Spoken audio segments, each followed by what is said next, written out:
Asher. Next, from the Canadian Business Aviation Association, we have Mr. Anthony Norejko. Mr. Norejko, the floor is yours. Good morning. Thank you, Mr. Chair, for your invitation to appear before you to discuss ways to reduce red tape at urban and rural Canadian airports. I'd like to begin by telling you a bit about business aviation, how our sector aligns with and supports the larger aviation community. The Canadian Business Aviation Association was founded in 1961 and represents Canada's $12.1 billion business aviation sector, with over 400 members across the country, including corporate flight departments, flight management companies, and entrepreneurs who use over 1,100 aircraft to conduct and grow their business. Given Canada's vast size, complex geography, and small population, business aircraft have been a competitive advantage for many Canadian companies. These corporate aircraft move at the speed of business, allowing Canadian companies to compete on a world stage while serving the local needs of their communities. I know this from personal experience. As a pilot for a major Canadian retailer, I flew personnel to locations in smaller Canadian communities like Yorkton, Saskatchewan, Campbell River, BC, Summerside, PEI, and all the places in between. Flying commercially would have added hours and most often days to our itinerary. COVID-19 has forced more travelers to reconsider how they go about their business. The litmus test for these time cost benefit exercises revolve around three key themes: customer experience, access, and price.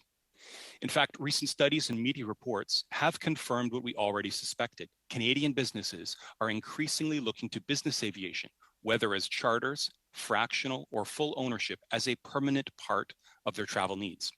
Because business aviation is becoming even more embedded in Canadian transportation, efficiencies at the airports and the integrity of the entire aviation system is of paramount importance.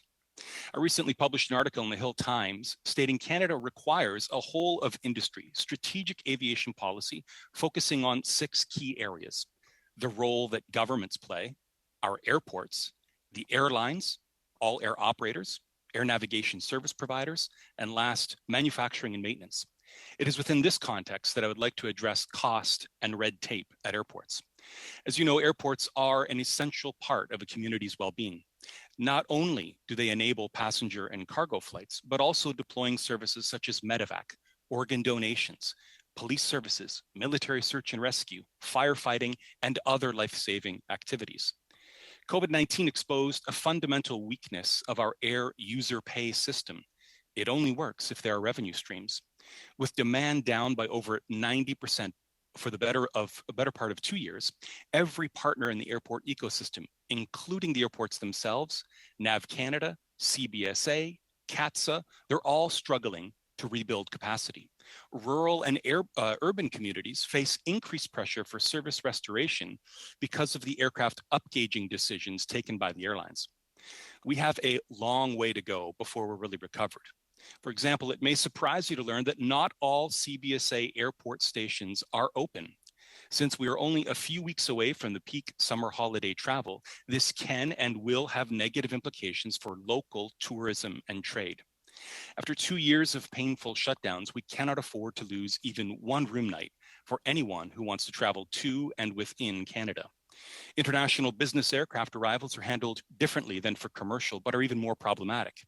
Business and charter flights are processed through the Telephone Reporting Center, known as the TRC. Our members are reporting system-wide difficulties of reaching anyone through TRC, causing delays that stretch into the hours. Combined with the delays we are seeing at some of the international arrival halls at airports, CBSA has to move quickly, or we risk harming Canada's international reputation as a place to do business. Another issue affecting the entire sector is downloading yesterday's costs on today's passengers. For example, New Brunswick did not have a single airport opened for international arrivals, even as Canada began to open other destinations such as Ottawa. Now those New Brunswick airports, like others in Canada, are scrambling to make up lost revenue and repay COVID-related debts. Even with the welcome government programs such as the Airport Relief Fund, the Regional Air Transportation Initiative, and the increased funding of the Airport Capital Assistance Program, the greatest burden of cost recovery is still falling to the current airport users, including the business aviation community, who are themselves still trying to recover. Getting rid of red tape and unnecessary and outdated regulations would free up limited resources, reduce costs, and allow us to move forward. I look forward to finding ways to make that happen. Thanks again for the opportunity to appear before you, and I welcome your questions. Next, we have Mr. Dowdle. Mr. Dowdle, the floor is yours. You have 5 minutes. Thank you, Mr. Chair, and I too want to thank everyone for being here today for this important topic.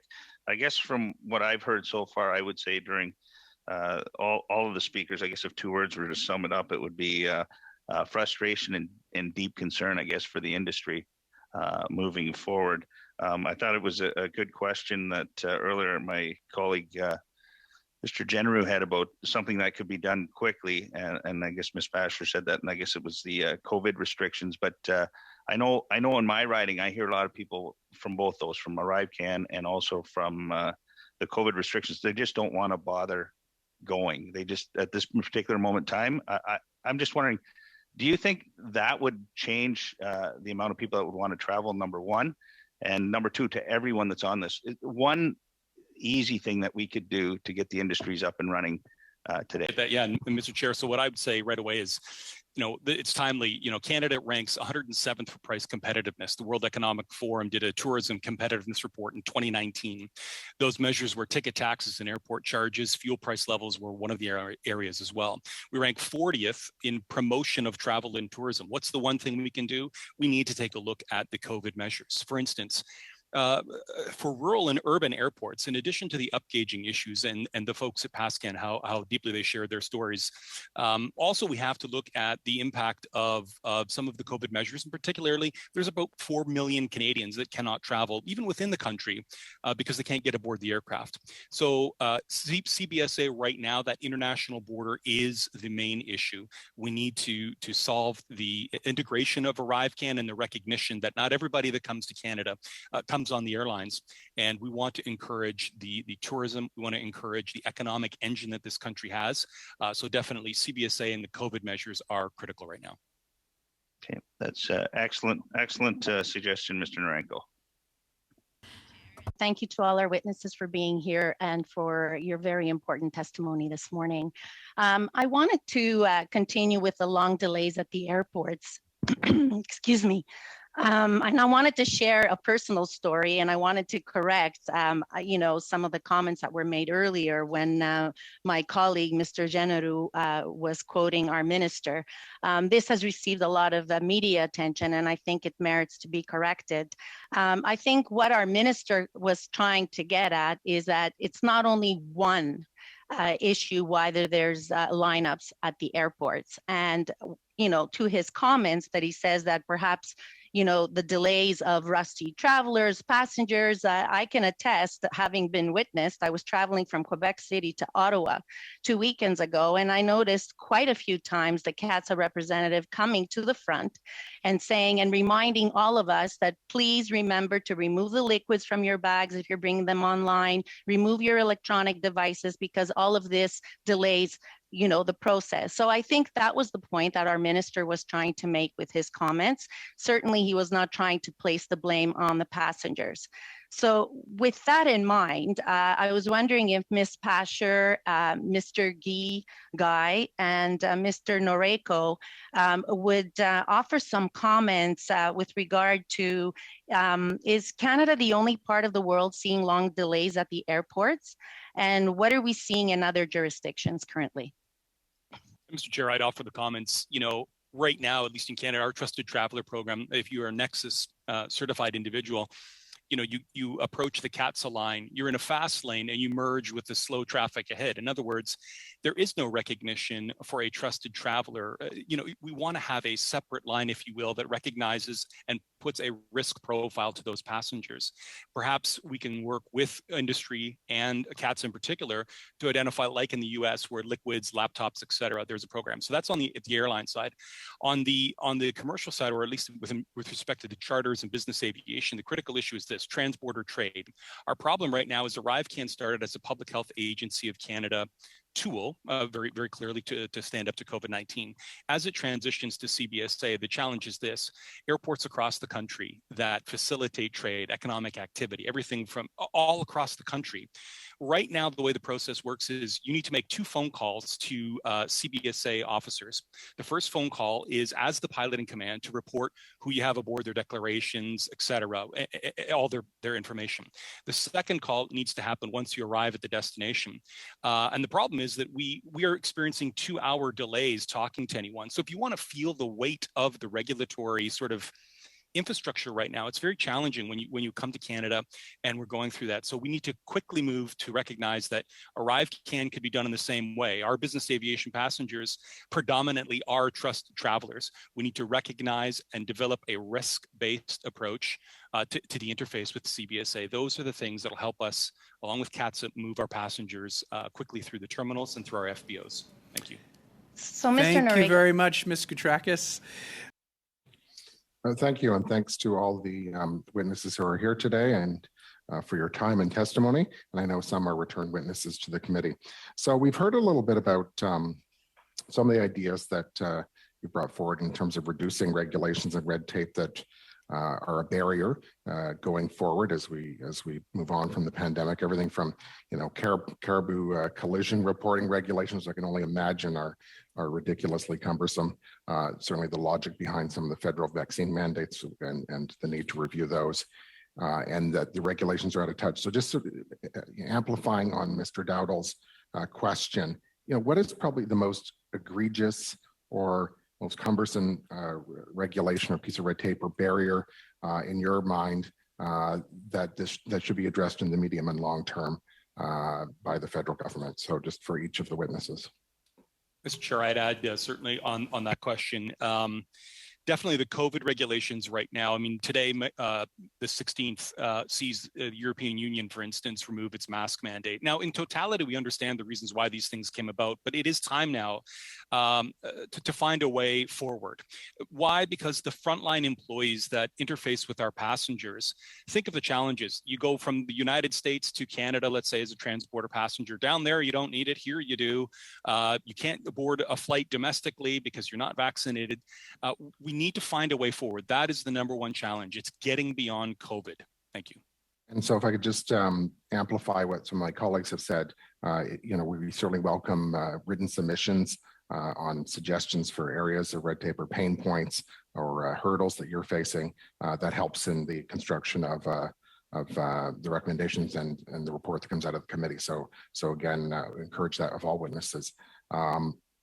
I was struck by the comment that we're 107th in competitiveness. And the other thing that struck me was the fact we're training workers here and then losing them to the US. So any additional comments on that? Mr. Chair, perhaps I'll just add a quick comment. Yeah, so that stat was alarming. I mean, it's of 170 countries that were 107th on price competitiveness. And the biggest challenge, of course, is the next one, which is 40th in terms of promotion of travel and tourism. And this was before COVID. So the problem is coming out of this, we are, for a lot of good reasons, these measures came into place. But now we need to move expeditiously to scale them down in a responsible manner, because the perception, the amount of work that is required to come to the country, even if you qualify, can be quite taxing. So that's a principal point that needs to be made. And going forward on the training issue, you've heard it here. One of the missing elements on the rural and urban airports is the importance that flight training units provide to, as has been indicated a number of times with some of the panelists, training the men and women that will become pilots and aviation maintenance engineers. Rural and urban airports are often the bases where these training units exist. And they themselves are seeing these exponential price increases because that airport with no scheduled service is having to pass those costs on to those types of operators. So this adds to the cost of training, which perpetuates the problem of not finding the people to fill the roles. Thank you very much, Mr. Norejko. Next, we have Ms. Landsman. Ms. Landsman, the floor is yours. You have 5 minutes. Oh, thank you. I actually just want to go back to something on staffing shortages, and perhaps Mr. Norejko and Mr. Priestley can answer. And given that we've there are countries in the world who have gotten rid of testing and mandates, and there's certainly no evidence here that public health advice is saying that we should keep them. Can you please talk about how many people you think in your universe were either fired or are on leave because of these mandates, and does that contribute to the staffing shortage? Mr. Sorry, perhaps. So I think what I've seen is, number one, with respect to international crew members. So, it's one thing to understand Canada's regulations. It's another to say the international crew members that are coming into Canada face there is no exemption for crew members, let's say, on the vaccination front. It's often said, I think it's important to suggest that while we may not be medical experts, what we are experts on is risk and understanding the probability and the severity of risk. And that's with the lens that we should approach this issue and the others that are facing rural and urban airports. We do have a number of operators within our membership that have had to provide accommodation. And what that means basically is they're not flying. And that is the case, but it is not a large percentage. But what it does is it speaks to, it was mentioned earlier, the toll booths. There are a lot, in fact, every 10 feet, there's another road check that you got to go through. And it's very, very challenged. And I think if we look at it from a risk-based approach, there's I think a better path going forward, but that's the extent of what we've seen. Okay, and I think I'll go on to my next question because I think it's pertinent to this study. Some have suggested that wastewater testing of the general Canadian population is sufficient and therefore it's unnecessary to continue doing randomized testing at our airports. However, if we really study this, and there's been expert reports out there saying that off-site testing from airports does not allow us to identify variants coming in through airports or tracing back where they come from. So keeping that in mind, if you were the federal government and you were hearing, health experts giving you different advice, would you disregard the advice of public health officials if they counseled you to maintain random testing of air travelers? Mr. Norejko? Yeah, Mr. Chair, what I'd offer also is the concept that very early on in the pandemic, we pushed very hard to have those take-home test kits. And I think to that question from the member, very specifically, I think that it isn't so much, it's just the way that things get done. And so from our airports, we're creating that backflow of travelers. I think what I would suggest is working with a vendor, tracking and tracing responsibly those individual kits, assign them as needed to passengers who are entering the country, and then they take home, let's call it a government-approved test, conduct that perhaps at their destination. That would be one way to move it forward. But that's a way that still recognizes, if we rewind the tape, the desire for the information in a way that is risk-based and still accomplishes the goal of understanding who and what variants are entering the country.